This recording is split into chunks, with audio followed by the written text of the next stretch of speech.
Is it worth doing social media for dry topics or a more traditional industry like B2B Fintech? My guest today says yes. And he even says yes to investing in TikTok. As in, if you're in B2B Fintech, TikTok is worth creating content for. The thing is, everyone uses social media, and in order to be where your customers are, that means having it as part of your marketing. And in B2B Fintech, that's usually LinkedIn. As we'll see, when done well, the ROI can be huge. This is what we talk about with Alvin Gunputh, head of content and social media at Thredd, who has a lot of experience in social media, having run social accounts for all types of companies, including SaaS, insurance, cruises, and even surgical robots. He now works at Thredd, an issuer processor that processes billions of issuer transactions annually across 44 countries for the world's leading fintechs, digital banks, and embedded finance providers. In this episode, we talk about the types of social media post formats that do well, how Thredd's LinkedIn company page actually gets quite good engagement, and what kind of benefits they get from that, whether it makes sense to be present across all social media channels or focus on one and do it well, and what he finds does and doesn't work in social media in the realm of fintech. Without further ado, let's get to the episode. All right, so the first question I'd love to ask you, Alvin, because I know you have so much experience in social media. You've done social media for magazines, for SaaS, for insurance, for cruise ships, for surgical robots, and now fintech. What's the weirdest or funniest social media post you've had to create? Yeah, so I think the weirdest is probably an interesting term. I think personally, over the years, they've probably been quite humorous in terms of the posts I've had to deliver, and humorous in the fact that they're humorous to the audience that we were kind of serving to at that time. So for one example, the magazine you alluded to was for the plumbing and heating industry. So basically targeting your kind of plumbers, heating engineers, that type of target market. So and Twitter was very big at that. Well, I say very big, it was just kind of becoming big. So we really kind of jumped on that trend of the growing user base there. And we were getting quite big ourselves on Twitter for that brand. And one of the things that we thought would be a good idea that we've seen previously done is combining football and plumbing terms. So it's like, what footballer names could you come up with that also included like a plumbing? Oh my God. Yeah, so that was quite funny, and that would get really good traction and engagement, because all of a sudden you'd have like this long thread of people kind of chucking in their ideas of, oh, this footballer, but include this plumbing pun. So that was quite funny to see some of the suggestions. I wouldn't quite say it's weird, but it's definitely quite funny. It's different. And then, aside from that, having done like social posts with like Gary Barlow, certain campaigns and things like that, that has been quite interesting and humorous in a different type of way, but I can't think of anything that was really weird. There have been some cases where it's been quite sad. So like, for example, when COVID hit and when I was working for the cruise line, as you can imagine, travel stopped globally. So having to go out on social and explain to people that cruises are cancelled, this is going to be the deal. And people have saved up their life savings for these trips, and to have to go on to social, kind of communicate that and then deal with the kind of comeback on it as well. As you can imagine, you're going to be angry, you're going to be annoyed. You can't fully grasp the situation. So you have to deal with that on social, and it's very difficult. So it's weird because with social media, you're creating content, but you're also doing comms at the same time. Do you usually only do the content side of things, or do you also do the comms? Because obviously what you just mentioned there, that's comms. Like that's talking to customers, answering their questions. Which one are you usually... Do you do one more than the other, or? It's varied. Yeah, it's varied over the years in terms of the different roles I've had, because funny enough, social media, the role has always been for me in different departments.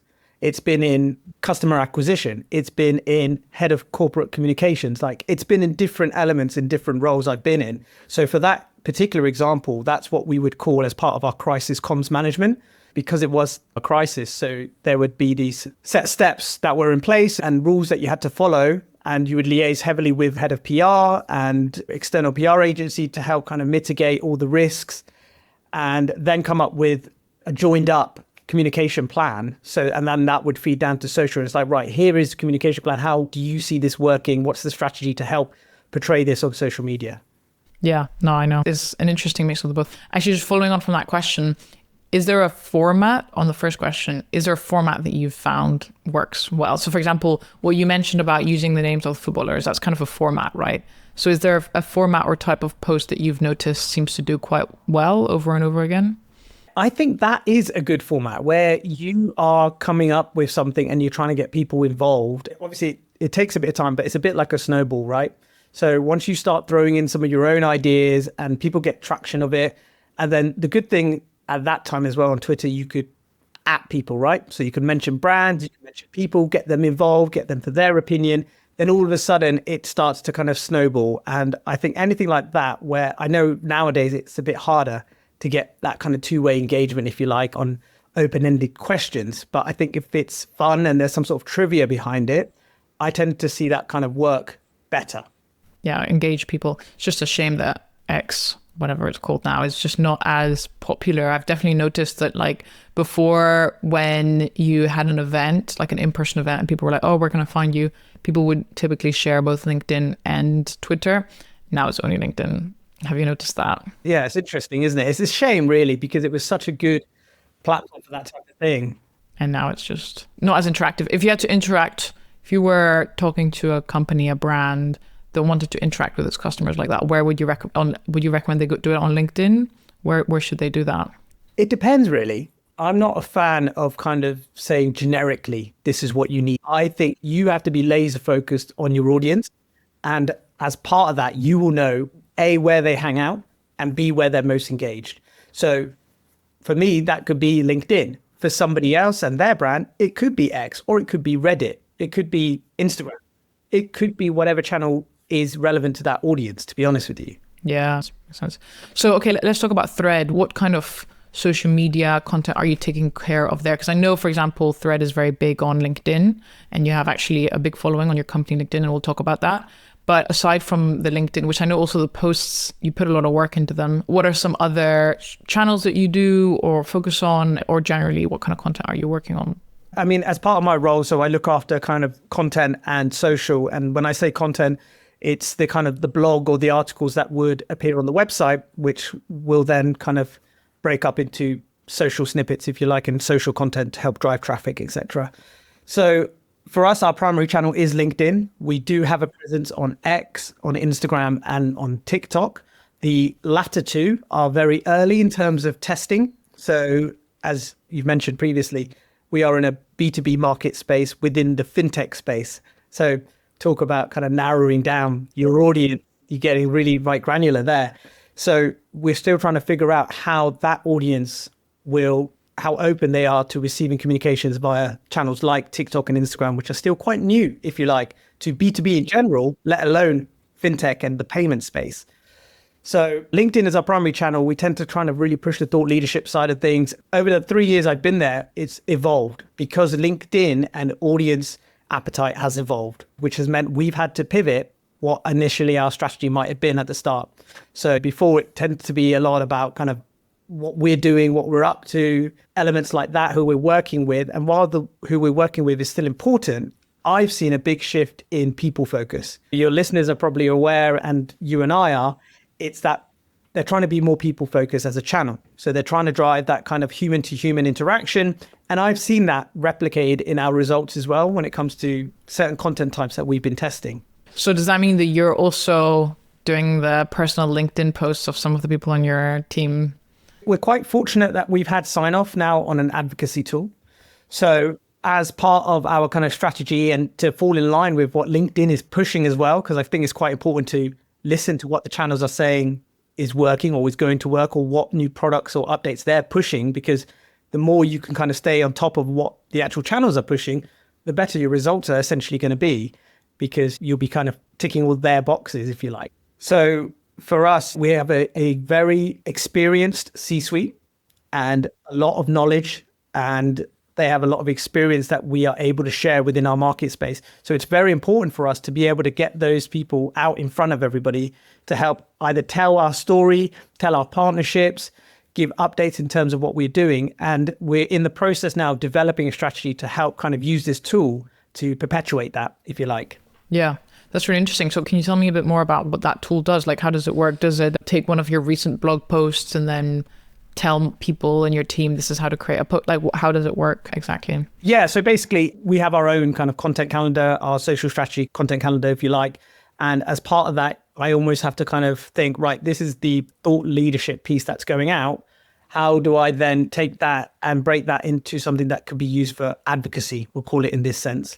So I almost have to do the job twice, if you like, or create another derivative of the post to say, right, this is for LinkedIn, this is how we might adapt it for Instagram, and this is also how we're going to adapt it for advocacy. So the people internally, like C-suite or commercial teams, are able to then use that adaptive messaging for their own channel, because it's coming from them, right? It's coming from Alvin at Thredd. It's not coming from Thredd.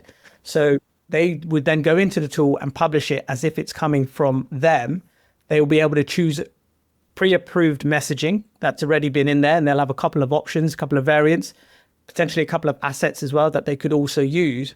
But at the end of the day, when they hit publish, it will be copy and an asset that is coming from themselves to their network, which is going to be different to our own company page network, if you like.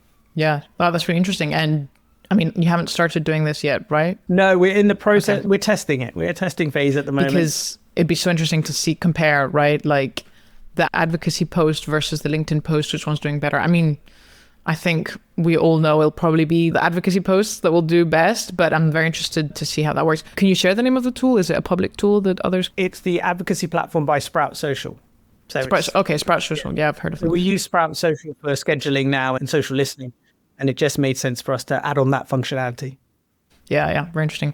But if we go back to like your company LinkedIn, one thing that struck me a little bit while I was doing research was how your company LinkedIn posts actually have a lot of engagement as well. And they do actually quite well. So why do you think that is the case? And why do you think that is the case? And what are the benefits really that you've seen from that? It's probably twofold. So I think it has good engagement probably from an internal audience. So it's probably 50% of the share of those engagements are from people who potentially work for us or are partners with us. And the other 50% are prospects or existing clients or partners, for example. And I think for me personally, why I think they've done well in terms of engagement is because ideally I like to just try and tell a little bit of a story, try and provide some sort of value as well. So when I look at a social post, if you like, for LinkedIn, I kind of sit back and take myself out of the situation and think, right, if I saw this on a LinkedIn feed, A, how would I feel? B, how would I react? C, would I potentially share it with somebody else? So those are the type of things I have to kind of think about on the other side to think, right, is it going to land how I want it to land for our audience? And if I can't kind of hit one of those three buckets, if you like, I need to kind of maybe revisit it. But some instances, I like to do a lot of A/B testing because at least I can then back up what I'm doing with data as to why something did or didn't work. And then if something did work and it's done well, as you mentioned, then we'll keep doing it. And that's probably why engagement has continued to be quite consistent, is because we have found a nice sweet spot in terms of what we know works and what doesn't work. Yeah. How do you A/B test a LinkedIn post? Are you kind of posting and then waiting, or how do you? Yeah, so it's not at the same time. It's kind of spread out. So I see, as you're posting. Yeah, let's take like a webinar, for example. You've got a webinar that you need to promote and you want to kind of get signups. Do you do a video? Do you do an image of the speaker? Do you do the details of the webinar as part of your asset? Those are definitely three variants that I would test. And I'd give myself enough leeway or runway time to be able to test those formats and then see how they're faring. So how is the static image doing? How's the video doing? How's just the event details doing? And whatever performs best, I think, right, I'm going to do that one again and just alter it slightly and then push it and then potentially look to put paid behind it because organically I've seen it deliver the results. I think what was interesting is that your LinkedIn posts are also very like focused on the educational side of things as well. You've got like videos, you're explaining payments, you're explaining different factors or parts of the payment process. So it's not just like, this is what we're doing, this is a new partnership announcement. It's also educational. Do you think that's worked quite well? Do you think that's had an impact as well? Yeah, definitely. I think that it's up to us and other brands to probably do that kind of side of things as well. Obviously, you have now what is classed as influencers within the market space talking about those type of things, trying to educate an audience on something that probably isn't as mainstream as you think it is in terms of payments specifically. So I think it's important for us as a brand to, as part of the thought leadership piece, to be seen to be kind of owning the space by being able to educate and talk about what we know and help people understand better what they don't know. Things in terms of kind of global expansion. There's a lot of regulation, as you can imagine, in payments as well. So there's a lot that people just don't know. And it's kind of, I think, as part of our responsibility as a brand is to ensure that we're kind of getting that across so people are fully prepared, whether they work with us or not. That is a byproduct. But they can go away from LinkedIn or have seen a post and thought, I know something I didn't know before, or I need to think about something. Yeah, I agree. And what kind of benefits have you seen from this? Because, how I imagine it's kind of hard to attribute a little bit what's working, what isn't. But has there been any, prospects that have come in saying, oh, I love your LinkedIn post? Or what do you feel have been the biggest benefits of having a strong company LinkedIn presence and also engagement? Yeah, for me, again, it's twofold. And I think success could be split into two elements for me, because I think part of it is what people are saying about your brand offline that has been driven by what you're doing online. So for me, the biggest success in terms of, okay, I know we're doing something right, is when we or commercial teams go to events and they say, hey, I saw that LinkedIn post. It looked really good. It was really useful. That's the feedback I kind of yearn for. And I totally get that, yes, leads and website traffic is just as important. But if you have somebody at a C-suite who speaks to our C-suite from a different company and says, hey, I saw that post, so that carousel on stablecoins, really interesting. I didn't know it had that much traction, that type of thing. That when I get fed back that, that's when I know that we are onto something. We're making the right waves, if you like, in the industry, and we're appearing in front of the right people as well, which is important. Because there's no point, I know we talk about engagement, but there's no point getting all this engagement from people who aren't going to do anything with you or your brand in the future. So I rather have quality engagement over quantity, for example. Yeah. And this is especially true in the world of B2B fintechs. Like quality is often a lot more. You don't need hundreds of leads a month. You need just a handful or a few that are high quality. And I guess with LinkedIn, that's one of the big benefits of LinkedIn versus other platforms is you can be so much more targeted about who you want to share and add to or whoever, rather than Facebook or other platforms. So that's one of the huge benefits, right? And you mentioned kind of I said twofold, and the other side is obviously the lead side. Is much as we yearn for that kind of offline interaction where people are kind of quoting your brand or your social posts as an example as best practice is great.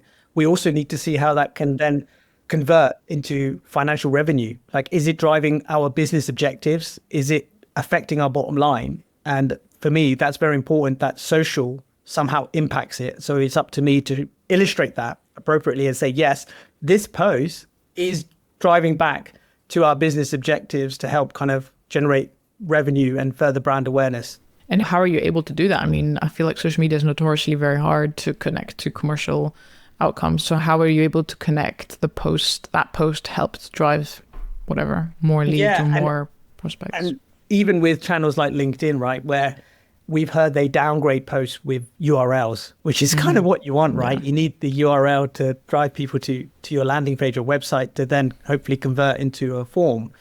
So we're quite fortunate. We have tools in the back end that allow us to kind of track these kind of engagements and interactions, so we can track accordingly where certain visitors have come from. So we can attribute that to social, for example. So if they've clicked on an ad on LinkedIn, clicked on our social post, they come through to our article landing page. If they fill out a form, we'll be able to track that. We can't tell you who they are specifically, but we're able to attribute a figure or a value, if you like, to that person or that individual. So that's one way that we can track it. But for me, it's, as you said, it's quite difficult. It's getting more difficult. I think Google coined the phrase messy middle, right? And it's not linear anymore. The funnel used to be nice, straightforward and linear. Now, because of social, because of online, offline interactions, for me, it's about influence. It's how can I use what I've got in my armory, if you like, to influence somebody's decision to either pick up the phone or to go to our website and fill out a form. And we can always do the due diligence afterwards to find out where they came from on the call or via email to say, hey, how did you come across us or where did you see us? So influence for me is very important. I totally agree. I think marketing is more and more those touch points. And that's why these tools like Dream Data and all that are very helpful, because they kind of help paint a picture. I think ultimately it's about showing to leadership or whoever, this is how marketing works, is that one touch point, that one influence. I think it's often like, also the way LinkedIn works is also about just being on your feed constantly. And I've had multiple time like prospects or just clients even who have said, you just keep turning up on my feed. And then ultimately when we're ready to buy whatever, well, I've literally had people say that to me. So how do you attribute that? How do you track that? And are you saying that they see you or they're seeing your brand page? Yeah, it's usually me because I mean, we're a very small agency. And so I'm doing the posting rather than the company LinkedIn. And that's why I was interested about the company LinkedIn, because there's a lot of stats out there how saying that people, like I don't know, LinkedIn will prioritize people's posts rather than a company LinkedIn's post.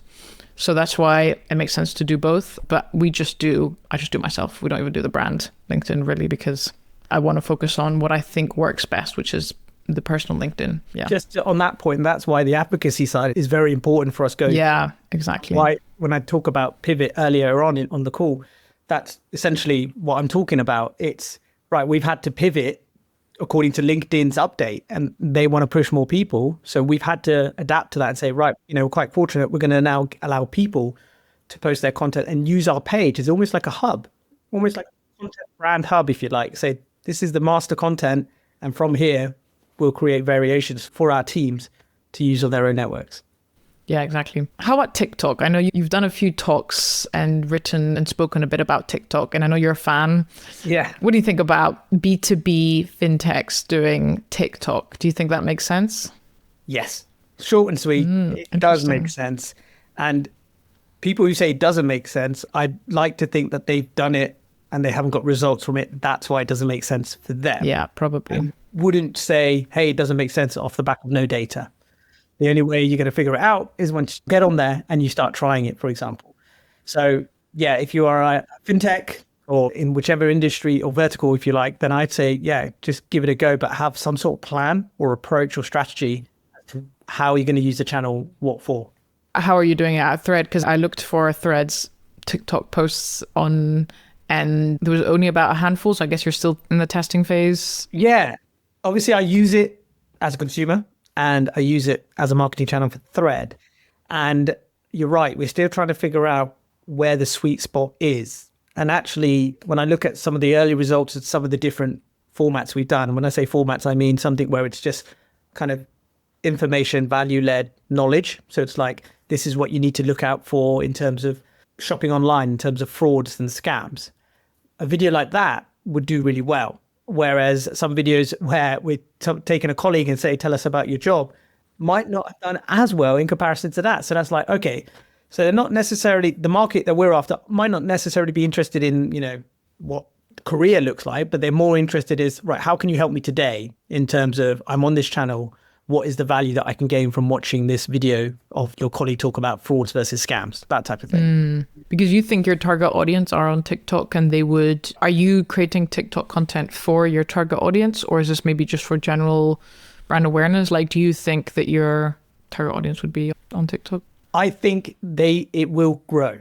I think it's a very small percentage now, and hence why I think the way I'd approach it to start off with is be very general. And then as the audience grows, our kind of content will become more focused to kind of reach the growing numbers of our target market who are going to kind of become more active on the channel, because it's a generational thing as well, right? And also one of the things that I've seen previously on data on TikTok users is that one of the fastest growing demographics are people over the age of kind of 45. That could be roughly the average age of our current C-suite in certain corporate companies within our industry. So yeah, it's kind of just playing to that really, and just trying to make sure that we are trying to figure out what is going to work, but also making sure we're standing out in a certain way as well, because you've got maybe 1.5 to 2 seconds to grab somebody's attention on a TikTok feed. So it really needs to have some sort of pull factor to get them to kind of just watch the first 3 seconds. And if you work in payments, that can be quite difficult. So you have to really think. Definitely. That's true. But it is interesting. Yeah, it will grow eventually. So maybe having that foothold there already will ensure that you're one of the first to appear when that generation does start to download TikTok. If you follow how LinkedIn have reacted, right, over the years. So even in this role, I've been here for 3 years and seen how LinkedIn has, as I mentioned, evolved and pivoted. TikTok will inevitably do the same. haven't got a step ahead. Because we're on the channel now, we're active, we're able to stay in tune with the channel, help recognize the patterns in user behavior, because that will change. So we're going to be in a better position in 18 months. If there is a big shift, we're able to shift and pivot more seamlessly than companies who are going to come to the channel straight away at that time. Yeah, that's a good point. Is there a B2B brand that you feel is doing TikTok really well? I don't know, because you mentioned that you're a consumer as well. Have you seen any that do really well? Yeah, I do like some of the videos, and they're always at the top of anyone's list. Is like Monzo, for example. Monzo, I know they're probably a B2C brand, but I try and look at it with the B2B head. But then there's other brands like Stripe. Oh, really? They're on TikTok? Yeah, so No way. They'll do certain videos as well, which That's cool. help highlight their kind of clients and customers that they've helped, and they've got really, really authentic stories behind them. They're almost like case studies, but for social first case studies built for TikTok. And it's quite interesting. So those are a couple of brands that I've seen and I keep track on, because I'm like, oh, what are you guys up to next? And that's interesting and things like that.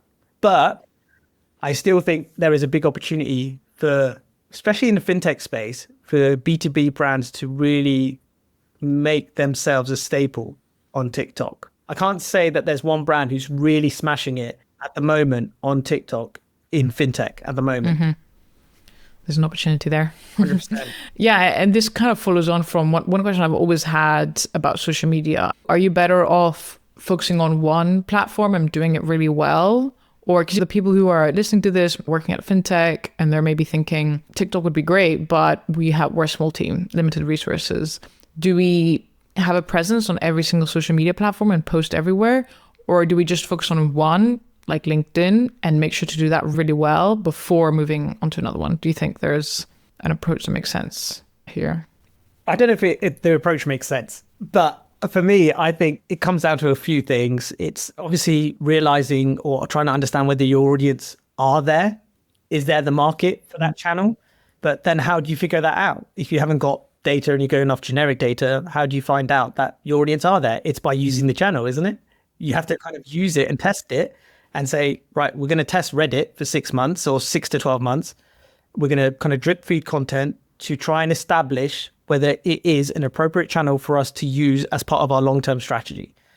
That's the only way I can see you kind of figuring out which channels are best to use and why, as opposed to just a finger in the air to say, our target market aren't on Instagram. They're not on TikTok. How do you know?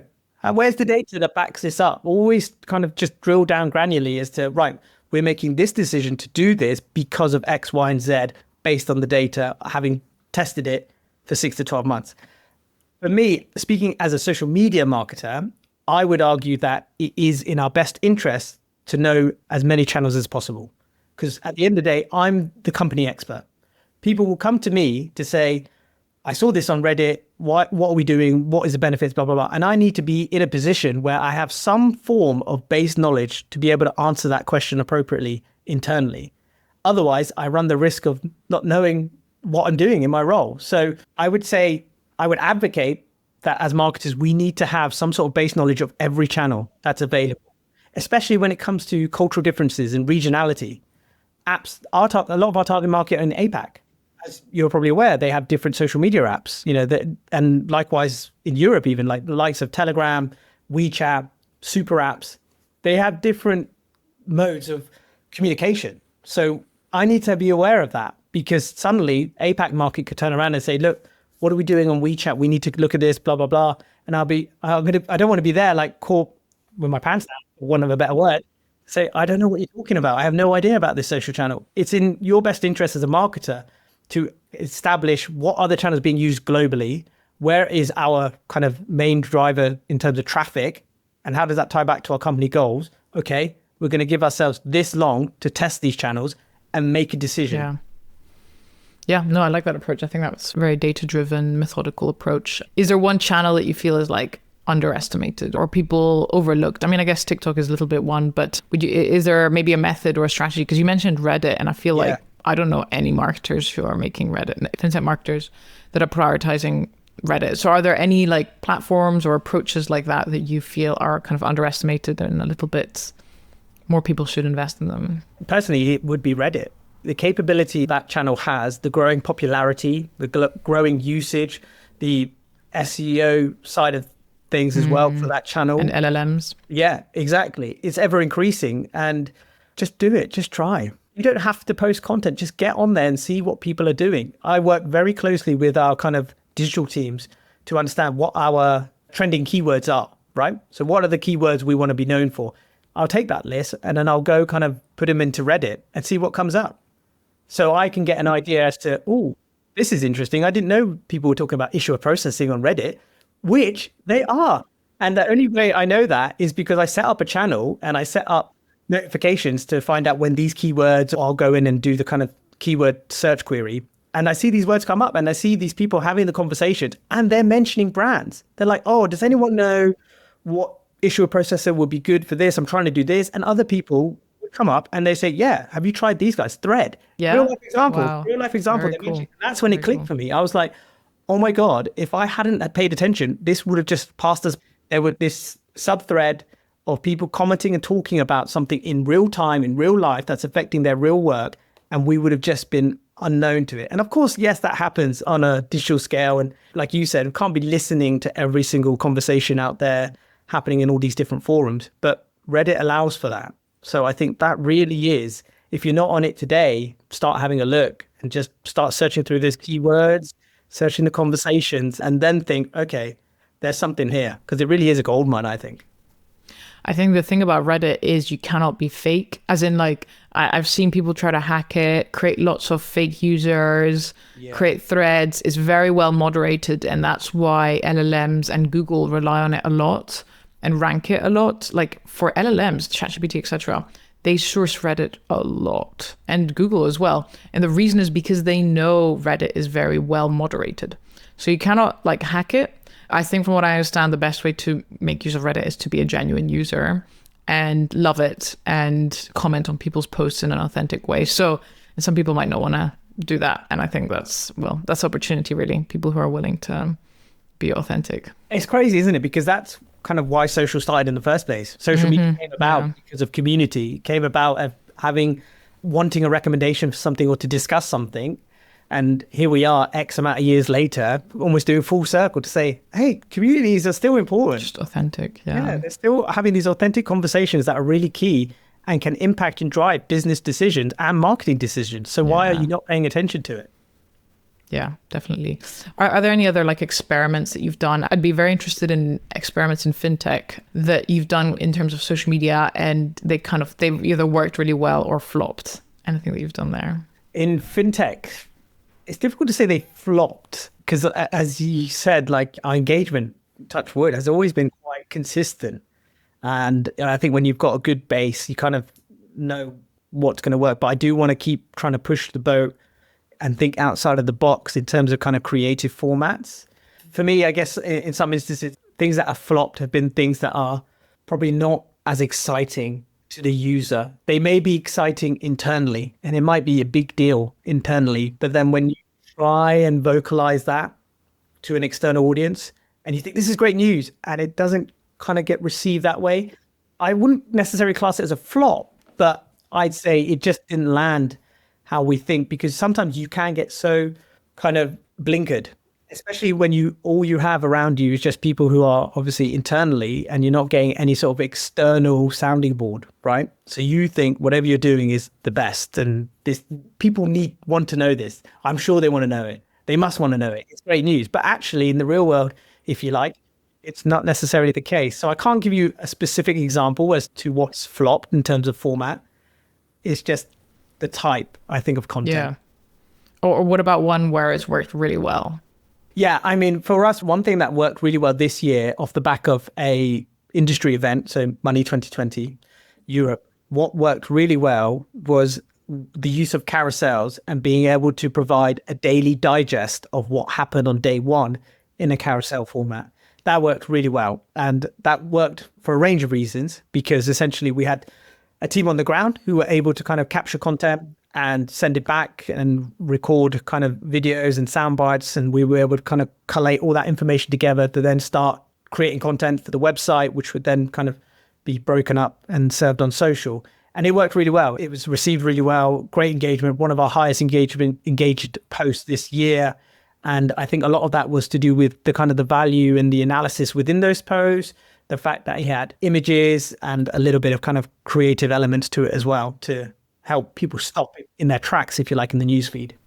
Yeah, it's like kind of multimedia, using lots of different, very interesting. That's cool. I think that makes a lot of sense because it's also people who were there actually Money 2020 as well. This is relevant for them and it's a good way to connect maybe with the people that the salespeople have met in person. It's like also on social media. Yeah. And like, as I said before, like if you work in sales or commercially focused, you can use your company page as that kind of brand hub. So yes, it's great content for us, but actually it's even better for us, for our teams to then take and then send in a private message and say, hey, look, here's this roundup we did of day one. Were you there? Did you attend? Heard you couldn't make it. You might find this useful. No strings attached. Here's some useful content that our teams can use for their prospects. Yeah. No, very cool. Amazing. Well, thanks so much, Alvin, for your time. I have one last question that I want to ask you, which is, you love social media. I can tell in the content that you create and in the like speeches you've done or wherever you've spoken. What excites you, would you say, the most or fascinates you about social media? And where do you think it's going in the future? Like fast forward 5 years, do you think just everything is going to be like TikTok? What do you think is super interesting about all of this and what it will look like in a few years? Yeah, I think what excites me and scares me and worries me a little bit is AI. And it scares me because of the impact you'll have in an offline world. So as you fellow marketer are probably aware, the use of AI on LinkedIn is ever increasing. And now if you use it a lot, you can spot it from a mile away. And I'm just worried that we may get to this point where we will experience, not us per se, but some people, creative fatigue of what is being generated by AI because it's so obvious. I know the channels are trying to squash it where they can and label it appropriately, but it still is getting onto our feeds. And it's almost like, right, how far away are we from just it being a kind of constant drip of AI drivel, of just the same type of language and persona? So that's one of my worries. But then also because it's being used so much to help with content and copy, I'm worried that people will lose the lack or the skills to communicate in person. Yeah, to think and just communicate in person. I saw this funny video where some guy was walking and this guy just asked him a question and he didn't know how to respond. So he asked ChatGPT. He's like, somebody said hello, how do I need to respond? And it's God. It is. And it's like that. It's depressing. It's almost like a look into the future. It's like that could be the possibility because we're using it so much for everything, for grammar, for copy, for creative, that actually if you took it away, how would you react? Would you be lost? Would you kind of forget? So I think that's one thing that worries me, but also excites me because I know the benefits it can bring. I can see how it's being embedded as part of kind of search results. So for us, it's very important for content that we do, that we're doing everything we can to be focused on showing up within LLMs. Like it will have that shift where people go from Google to AI and rely on AI for search. So are we going to show up in those conversations? So I need to kind of bear that in mind. When it comes to social specifically, what I think is exciting or what I think might happen is going back to communities. I think we're going to see more and more close-knit communities driving these conversations, a bit like a WhatsApp. Yeah, I think exactly like that, like a WhatsApp type group situation or a forum like Reddit that becomes very close-knit, could be subscription only. You're going to start paying for this, the privilege of being involved in these particular circles. And like I said, that's how social started. And I think it's going to do full circle because people are going to be fed up of the AI stuff. They're going to be in these close-knit communities to discuss everything or to share ideas instead of sharing it online. It's slightly pessimistic, but slightly optimistic as well. But I am excited by it because then it means as marketers, how do you navigate that? How do you prepare yourself for that? How do you prepare C-suite? How do you have that conversation and say, whoa, it's a close-knit community. How are we supposed to get into it? So you really need to kind of think harder about where you spend your money and your time to make sure that comes back to influence, right? Yeah. And I would even say like in-person communities are going to become more important as well, just because of the social. And yet I agree with what you're saying about AI. That's why I don't use at all now AI to do my LinkedIn post, because I noticed that it was obvious. And I also noticed that those where I used AI never had as good engagement and it's true that the posts I create now are very not optimized, all over the place. The first sentence could be a lot better.